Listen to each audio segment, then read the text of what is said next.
Hey everyone, welcome back to my channel. Today I'm going to be teaching you a super simple and easy floral henna design. These types of styles are great if you have a party, a festival, or if you have a henna booth, and I'm going to be teaching you everything in real time, step by step. So if you're ready, let's get into it.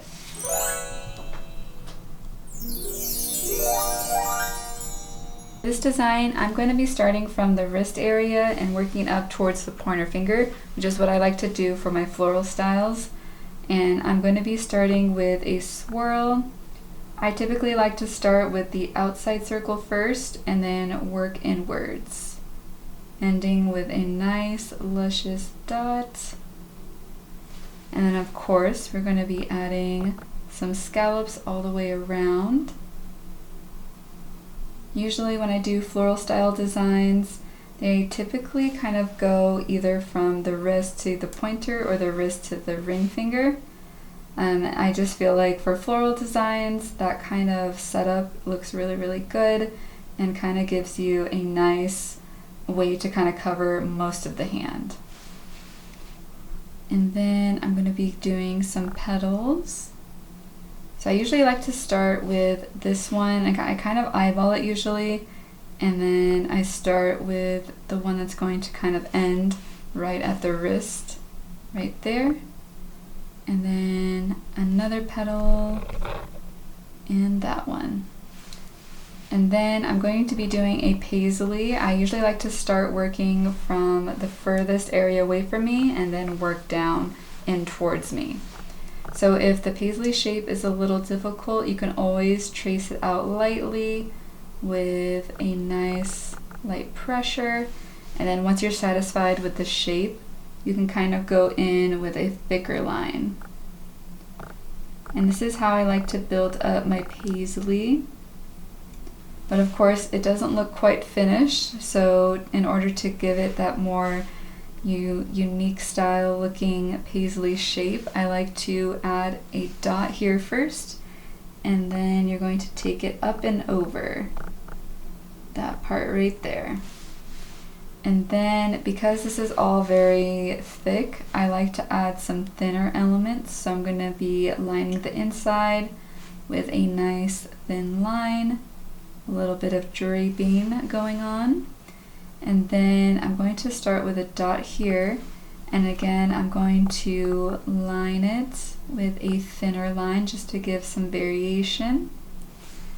And then I'm going to go in with a thicker line as I'm going to taper it down, so it's going from thick to thin.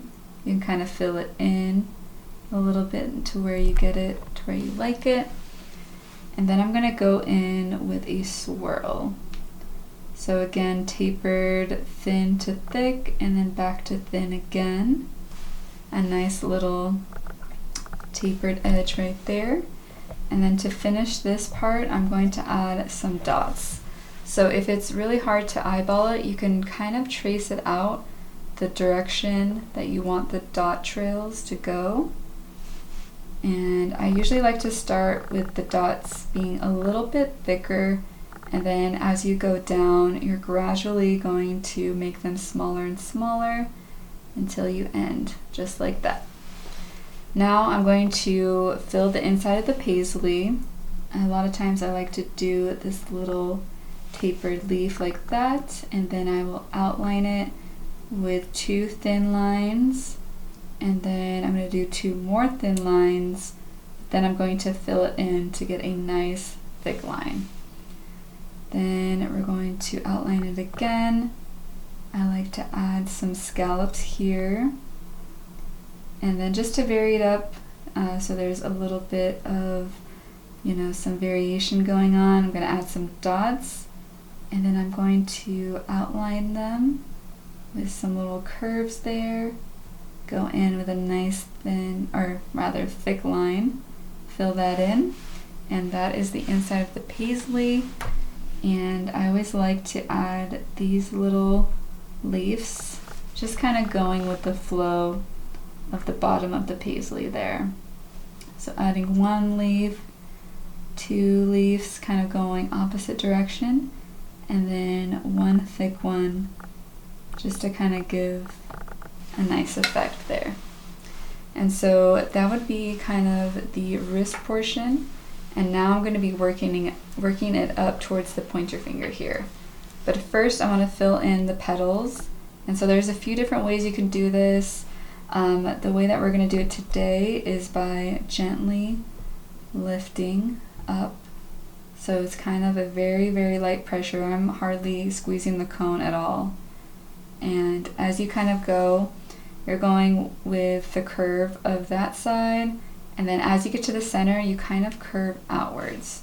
So you're kind of curving to the left, going to the right, and now we're switching, curving down, and then going up to the left side. It's kind of curving to the left.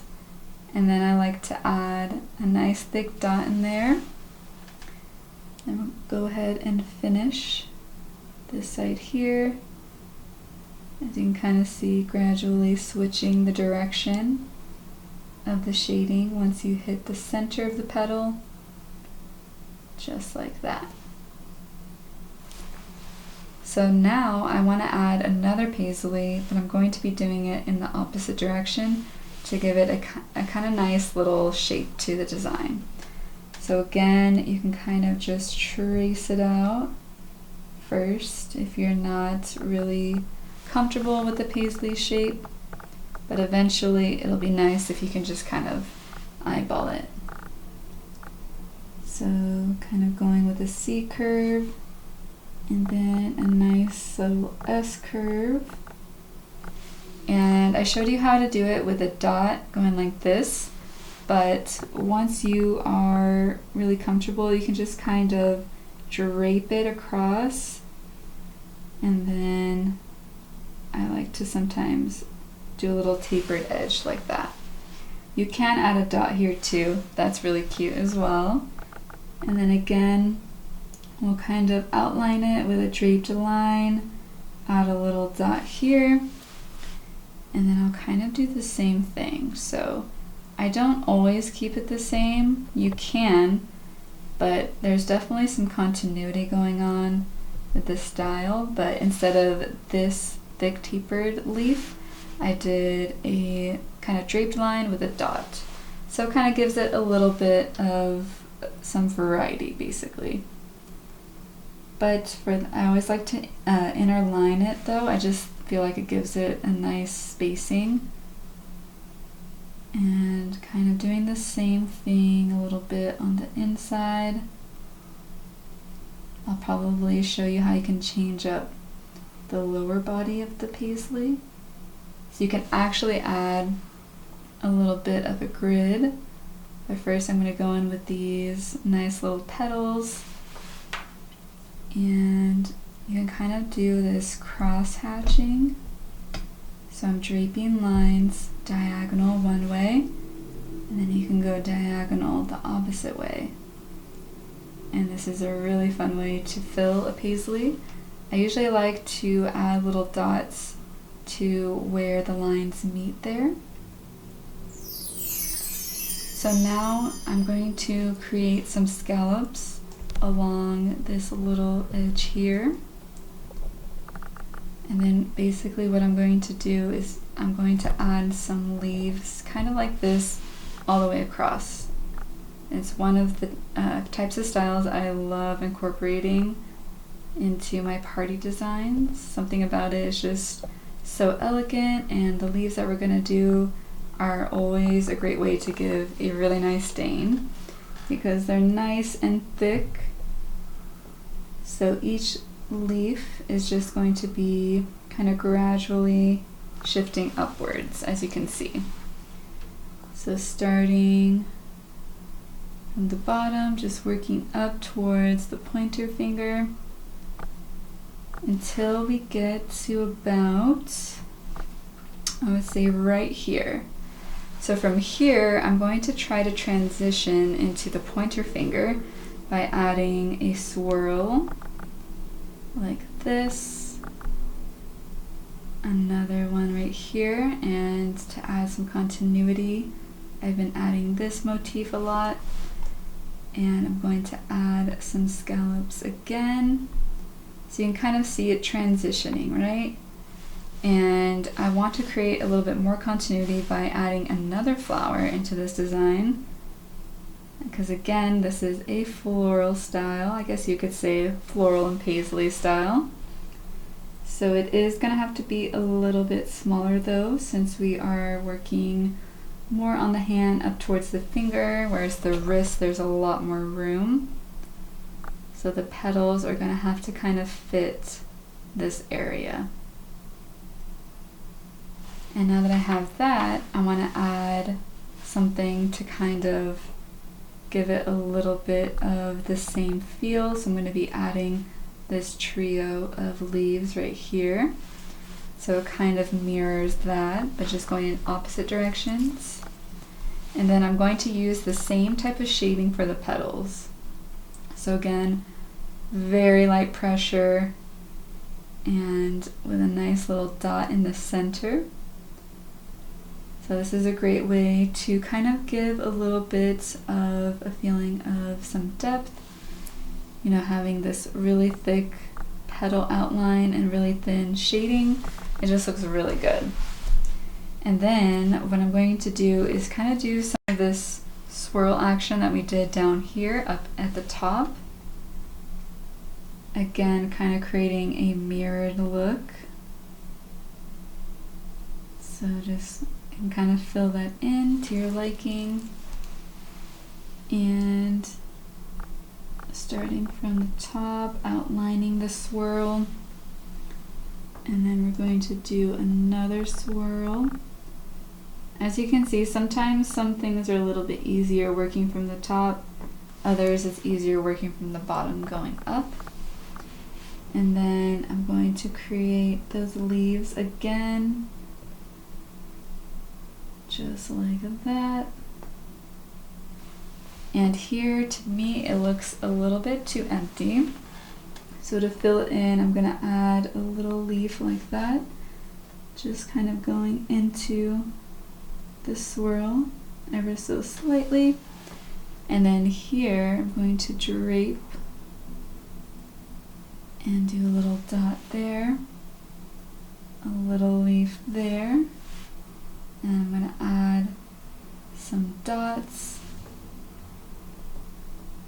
Just like that. Sometimes I like to attach it to a swirl as well. And sometimes just fill in any gaps that I think are a little bit too empty. And yeah, I think that is a beautiful, simple, but still somewhat intricate kind of floral design. So there are, you know, 2 flowers, 2 paisleys. We have the swirls kind of complementing each other on either end. We have the leaves to kind of add some fun kind of movement to the design, and also kind of placing them in ways just to create a little bit of a mirrored effect. And then of course the dots are kind of like the finishing touches. I just feel like it really kind of closes in any of those gaps and still allows for a really nice amount of coverage in a short amount of time. So yeah, that is the completion of this simple floral design for the hand. I hope you guys enjoyed this video. As always, if you liked it, please leave a thumbs up. If you have any questions, leave them in the comments, and I will see you in the next video.